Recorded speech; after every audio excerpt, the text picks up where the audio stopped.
គ្រប់ជំរាបសួរពុកម៉ែបងប្អូនទាំងអស់គ្នាបាទថ្ងៃនេះខ្ញុំបានមក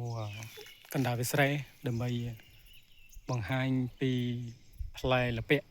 ជាប្រភេទផ្លែម្យ៉ាងដែលអាចហូបបានហើយដើមរបស់វាពុកម៉ែបងប្អូនវិជាកសិករក៏តែងយកទៅធ្វើជាលបាទនេះគឺជាផ្លែល្ពាក់បងប្អូននេះគឺទុំរបស់វាបាទនេះគឺទុំរបស់វាអាចហូបបានអត់ពោលលេវិញបងប្អូនយើងអាចហូបទាំងសម្បកក៏បានយកទៅកាប់ហូបក៏បាន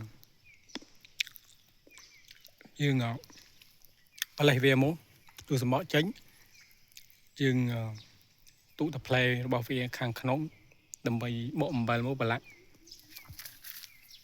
ឆ្ងាញ់មែនទែនបងប្អូនលាក់ហឹលនោះនឹងជាតិហ្មងតែនេះដៃម្ខាងកាន់កាមេរ៉ាទៅយ៉ាបានបកហូបទាំងសម្បកអញ្ចឹងនេះជាផ្លែរបស់វាបងប្អូនទុំហើយ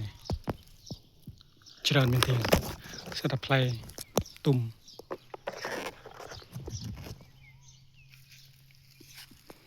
នៅត្នេះទៀតបងប្អូនច្រើន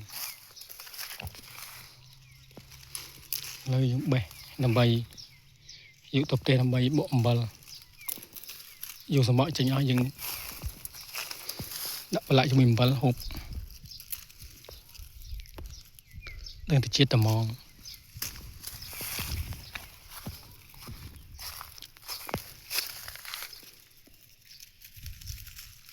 ដើមវាជាប្រភេទដើមមានបន្លាមួយបងប្អូនតែវាយើងអត់ស្ទើរជំនាញក្នុងការបេះទេបន្លានឹងមុត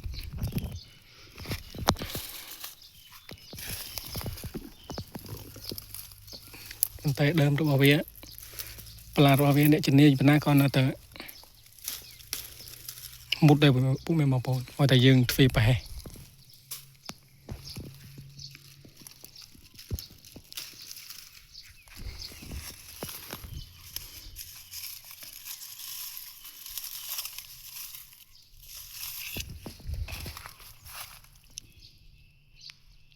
ខ្ញុំបេះអត់បេះទៅច្រើននេះបេះបន្តិចទេទុកឲ្យសត្វស៊ីខ្លះនេះផ្លែវាទៀតនេះមានច្រើនទៀតផ្លែប៉ុន្តែបេះយូរបន្តិចទេនៅដើមច្រើនទៀត